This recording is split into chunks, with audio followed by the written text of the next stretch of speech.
Good morning all of you.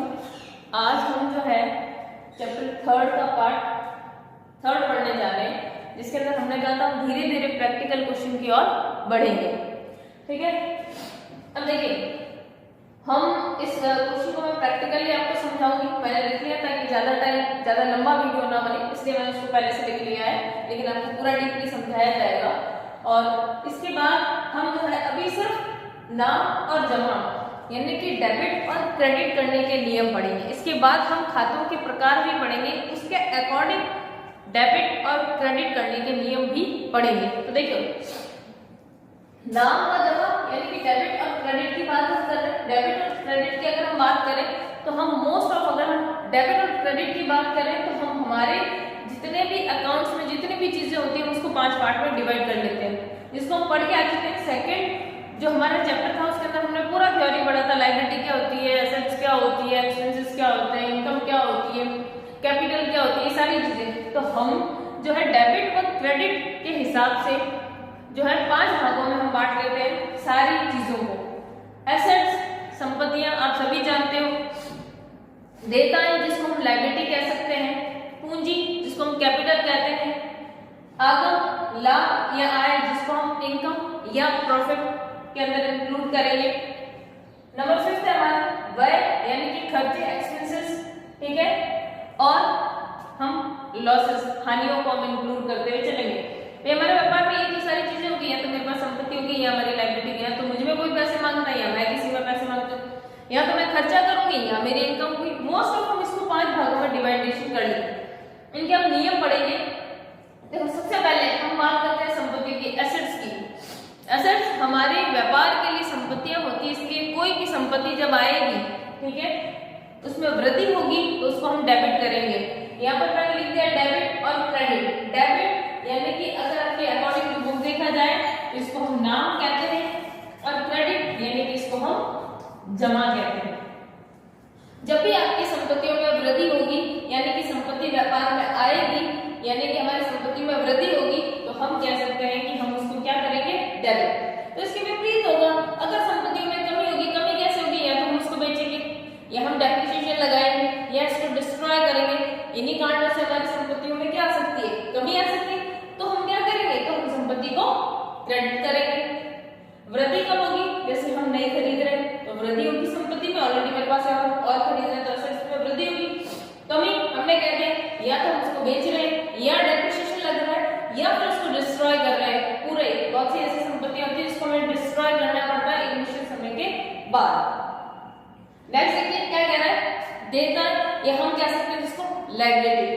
ठीक है, यहाँ भी डेबिट और क्रेडिट यानी कि नाम पक्ष है और ये हमारे पास जमा पक्ष है। सभी खातों में यही होता है, इधर नाम पक्ष होता है और यहाँ पर जमा पक्ष होता है। सिर्फ हम एक बैलेंस शीट को छोड़ दें उसके अलावा। तो देखिए देयताएं यानी कि हमारी लायबिलिटी, जैसे ही हमारी लायबिलिटी में वृद्धि होगी हम उसको क्रेडिट करेंगे। क्या करेंगे, क्रेडिट। तो इसके विपरीत अगर हमारी लायबिलिटी में कमी आएगी तो हम डेबिट करेंगे। जैसे हमारे देनदार है जो हमें पैसे मांगते हैं, क्रेडिटर्स है, क्रेडिट होते हैं, तो जैसे ही हम उनको पेमेंट करेंगे तो हम उनको डेबिट कर देंगे और कैश कर देंगे। यानी कि उसमें अगर हमारी लायबिलिटी में कमी आती है तो हम उसको डेबिट करेंगे, और लायबिलिटी में और वृद्धि होती है, हमारे देनदार और बढ़ जाए, सॉरी हमारे लेनदार और बढ़ जाए, तो क्या हो जाएगा, हमारे पास जो है क्रेडिट हो जाएगा। कैपिटल, हमने इसके पूरा रूल पढ़ा था आपके नंबर 1 जो एकल इकाई अलग अस्तित्व की अवधारणा, उसके अंदर हमने बताया था कि पूंजी को हम क्यों लायबिलिटी साइड में दिखाते हैं। तो देखिए पूंजी हम दिखाते ही लायबिलिटी साइड में, तो पूंजी में जब भी वृद्धि होगी तो क्रेडिट करेंगे। क्या करेंगे उसको, और क्रेडिट। जैसे हम एडिशनल कैपिटल भी लगाएंगे, जब हम थोड़े बड़े क्वेश्चन करेंगे तो आपको बताएंगे किस तरह से हम एडिशनल कैपिटल को यूज करते हैं और उसमें लगाते हैं। तो ऐसे ही अगर हम व्यापार से कैपिटल को विड्रॉल कर रहे हैं यानी परमानेंटली निकाल रहे हैं, ड्रॉइंग अलग चीज होगी, कैपिटल को परमानेंटली निकालना अलग चीज होगी, तो उसको हम क्या करेंगे, डेबिट। भाई अगर वृद्धि होगी तो क्रेडिट कर रहे हैं, तो नेचुरल उसका विपरीत होगा, अगर कमी होगी तो हम उसको क्या करेंगे, क्रेडिट। ऐसे ही अगर हमारे पास इनकम है, मान लीजिए लाभ है या लाभों में वृद्धि होगी तो हम उसको क्रेडिट करेंगे यानी जमा पक्ष में दिखाएंगे। कोई भी इनकम होगी, किसी भी प्रकार की इनकम होगी तो हम उसको क्रेडिट करेंगे। और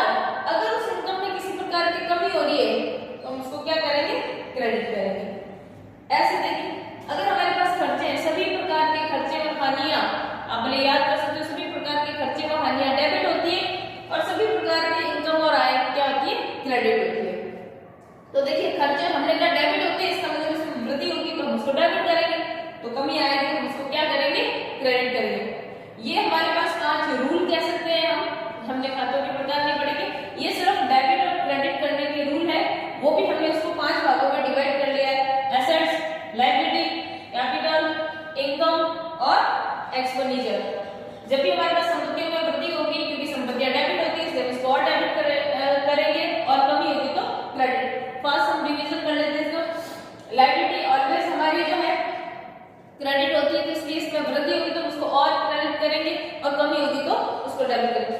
कैपिटल ऑलवेज हमारी लायबिलिटी होती है इसलिए वो क्रेडिट भी होती है इसलिए क्रेडिट, जैसे ही इसमें वृद्धि होगी तो उसको क्रेडिट करेंगे और कमी होगी तो डेबिट करेंगे। जो हमारे पास इनकम आए हैं वो ऑलवेज मैंने कहा याद कर लीजिए भाई क्रेडिट होती है तो इसमें वृद्धि होगी तो हम क्रेडिट करेंगे और कमी होगी तो जो है डेबिट करेंगे। इनकम खर्चे और हानियां सभी डेबिट होती है इसलिए इनमें वृद्धि होगी तो डेबिट करेंगे और कमी होगी तो क्रेडिट करेंगे। देखिए ये मैंने आपको थोड़ा सा समझाया बेसिक। इससे आपकी बुक में इस जो है इनसे पहले इस नियम से पहले ये क्वेश्चन दिया हुआ है इक्वेशन। मैं आपको ये पूरा समझा रही हूँ क्योंकि ये समीकरण बेस्ड आपका क्वेश्चन है और इस समीकरण पे आपसे सवाल पूछे जाते हैं। 100% आपके सवाल आते ही आते हैं। ठीक है, हमने समीकरण हमने कल उसको डिस्कस किया था इससे पहले वाले वीडियो में कि A = C + L यानी कि एसेट्स बराबर हमने पढ़ा था कैपिटल प्लस लायबिलिटी यानी कि देयताओं के बारे में। आइए एक जो आपका प्रैक्टिकल उदाहरण देख रहा है मैंने ऊपर पेज नंबर पे लिख दिया, पेज नंबर 54 में। देखो ये उदाहरण शुरू हो रहा है, पीछे जो हमने उदाहरण पढ़ा था नॉर्मली जो 5 लाख का था उसी को 2b कंटिन्यू किया है इसमें, उसी ने 2b कंटिन्यू किया है। मैं आपका ये उदाहरण पढ़ते हुए चलती हूँ इसी तरह से मैं आपको करा देती हूँ। जैसे इसमें जो पीछे उदाहरण देखा है उसमें देखा है कि रोहित 5 लाख रुपए लगा करके जो है व्यापार प्रारंभ करता है। तो देखिए समीकरण में 5 लाख रुपए उसने लगाए यानी कि उसके पास कैश कितने पड़े। अब वो 5 लाख रुपए से उसने अभी तक क्या खरीदा ये नहीं बताया। अब मेरे सबसे पहले उसने यही बताया कि 5 लाख रुपए लगा करके व्यापार प्रारंभ करेगा और हमने पढ़ा था जिन पैसों से या जिन संपत्तियों से किसी से भी जिससे व्यापार शुरू किया जाएगा वो हमारी हमेशा कैपिटल कहलाती है। क्या कहलाती है? कैपिटल। और देखिए हमने 5 लाख रुपए लगा दिया यानी कि कैश मेरी जेब में अगर मैं लिख लूं कि मैं 5 लाख रुपए की खरीदारी करने जा रही हूं मेरी जेब में था ना 5 लाख रुपए, तो देखिए यानी कि कैश कितना 5 लाख, क्योंकि हम इससे व्यापार प्रारंभ करने जा रहे हैं इसका मतलब कैपिटल भी कितनी है 5 लाख रुपए है। ठीक है, फिर देखिए अब आइए आपके पेज नंबर 54 पर पहला ट्रांजैक्शन कह रहा है स्टेट बैंक ऑफ इंडिया में 4,80,000 रुपए से खाता खोला गया। तो देखिए स्टेट बैंक ऑफ इंडिया यानी कि जो मेरे पास है, देखो आप पैसे बैंक में कब जमा कराते हो? जो आपके पास कैश होता है।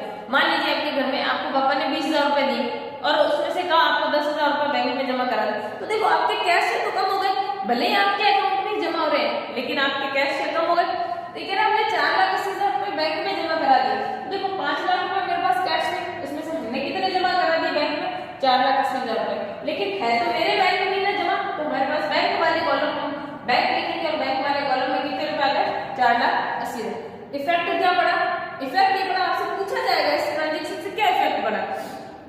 इस ट्रांजैक्शन से ये इफेक्ट पड़ा कि कैश से हमारे पास 4,80,000 रुपए कम हो गए लेकिन हमारे बैंक में 4,80,000 रुपए जमा हो गए।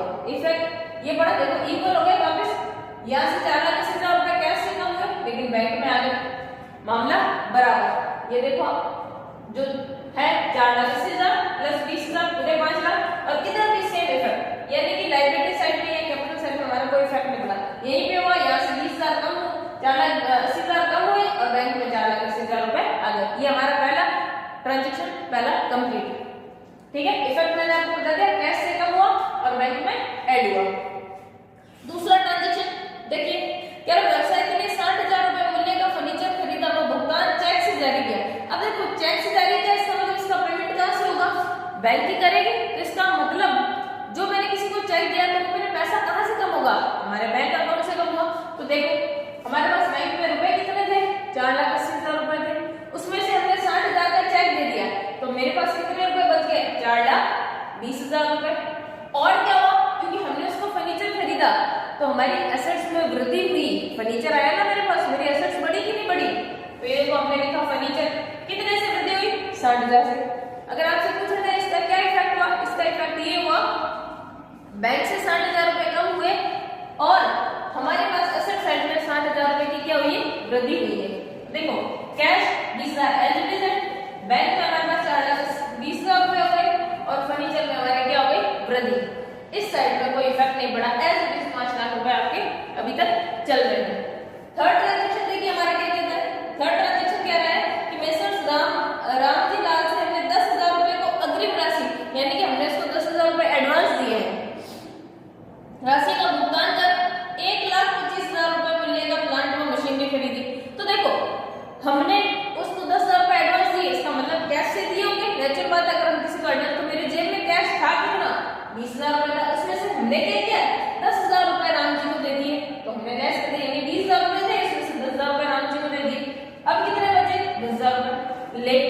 हमने माल कितने का खरीदा, यानी कि प्लांट एंड मशीनरी में वृद्धि हुई। मेरे पास प्लांट एंड मशीनरी आ रहे कितने रुपए के आए हुए, हमने देखो यहाँ पे लिखा था जगह कम होने के कारण 1,25,000 रुपए के।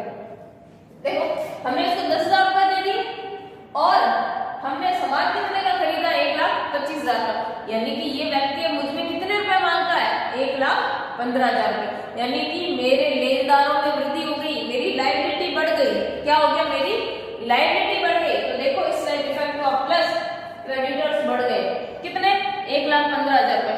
आपने सामान खरीदा यानी प्लांट एंड मशीनरी खरीदी 1,25,000 की, उसमें से आपने 10,000 रुपए दिए, यानी कि 1,25,000 का आप सामान खरीद रहे हैं और आप व्यक्ति को 10,000 रुपए दे रहे हैं। इसका मतलब आपको कितने रुपए मांग रहा है, 1,15,000 रुपए, यानी पैसे मांग रहा है। मेरे लेनदार क्रिएट हो गए, देखो क्रेडिटर्स क्रिएट हुए 1,15,000 से, ठीक है। इफेक्ट क्या पड़ा इस ट्रांजेक्शन का, थर्ड ट्रांजेक्शन का, कैश से 10,000 रुपए कम हुए, 1,25,000 रुपए की प्लांट एंड मशीनरी में वृद्धि हुई और 1,15,000 के हमारे लेनदार यानी कि क्रेडिटर्स क्रिएट हो गए। ये इफेक्ट पड़ा हमारे इस ट्रांजेक्शन का, ठीक है। आपको इफेक्ट भी पूछ सकता है कि क्या इफेक्ट पड़ता है, ठीक है। आगे देखिए हमारे पास फोर्थ ट्रांजेक्शन क्या कह रहा है, कह रहा है पैसा सुमित ट्रेडर्स को 55,000 रुपए का माल क्रय किया। देखो हमने माल खरीदा, आगे अगर हमारे पास नगद वर्ड नहीं आता और व्यक्ति का नाम नहीं आता, कहता माल खरीदा तो माल लेते कैश खरीदा, व्यक्ति का नाम होता प्लस लिखता नगद खरीदा तो इसका मतलब भी नगद खरीदा। जब व्यक्ति का नाम भी है और नगद वर्ड भी नहीं है तो इसका मतलब ये मान के चलते हैं कि हमने ये सामान उससे उधार खरीदा। अगर मैं कह दूं मैं रामू से 5 कट्टे लेकर आई, इसका मतलब क्या हो गया, हमने उससे माल लिया लेकिन उसको हमने पैसे नहीं दिए, इसका यही मतलब हुआ। तो देखिए क्या हुआ हमारे पास, क्योंकि हमने उससे माल खरीदा तो माल आया मेरे पास, माल यानी कि स्टॉक, तो हमारे पास ये देखो स्टॉक में वृद्धि हुई। क्या हुआ, स्टॉक में वृद्धि हुई कितने से, 55,000 से, लेकिन हमने उसको पैसे नहीं दिए, वो हमें पैसे मांगता है कितने, जितने का हमने माल खरीदा। हमने माल कितने का खरीदा है, 55,000 का। तो देखो 1,15,000 रुपए तो लोग हमें पहले से ही मांगते थे और मैंने 55,000 रुपए का माल खरीद लिया, यानी कि मेरे लेनदारों में वृद्धि हुई कितने की, 55,000 की। कितने की हो गई, यानी कि अब मेरे लेनदार हो गए 1,70,000। तो फोर्थ ट्रांजेक्शन से क्या इफेक्ट पड़ा, फोर्थ ट्रांजेक्शन से ये इफेक्ट पड़ा कि हमारे पास 55,000 का स्टॉक यानी मेरे एसेट्स में वृद्धि हुई और 55,000 से ही मेरे लेनदारों में वृद्धि हुई, ठीक है। माल आया मेरे पास लेकिन मेरे लेनदार भी बढ़ गए, नगद तो हमने उसको भुगतान नहीं किया था इसलिए, और करते भी कैसे, वो 55,000 का माल खरीद रहे, मेरी जेब में तो 10,000 रुपए, ठीक है। लास्ट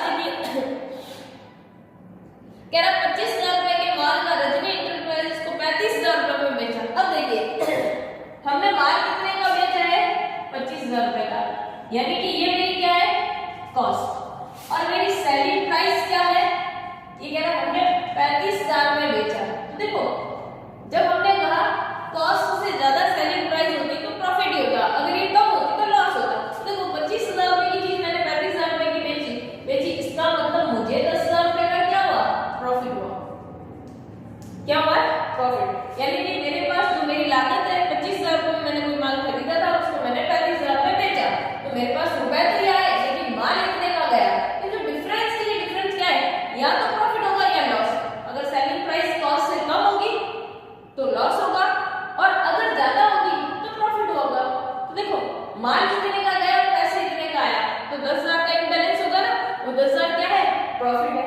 और किसी भी प्रकार का अगर प्रॉफिट है तो कैपिटल में जुड़ता है, अगर लॉस होता तो कैपिटल से लेस होता।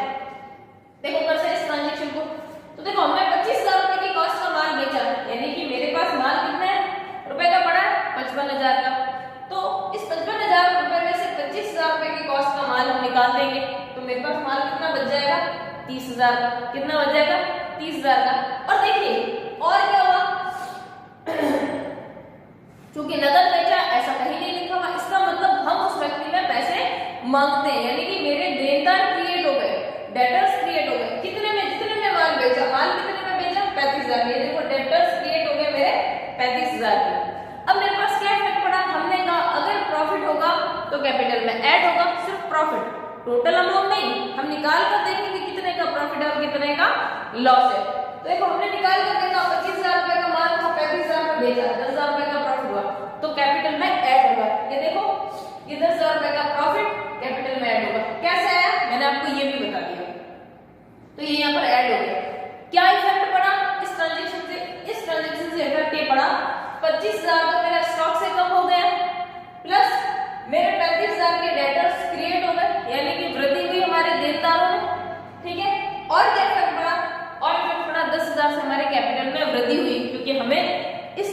कैलकुलेशन को करने से 10,000 रुपए का क्या हुआ था, प्रॉफिट हुआ था।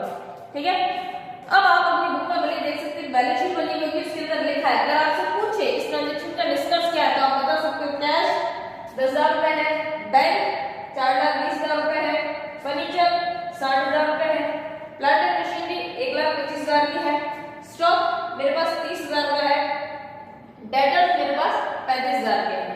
यह मेरा एसेट साइड है यानी संपत्ति साइड।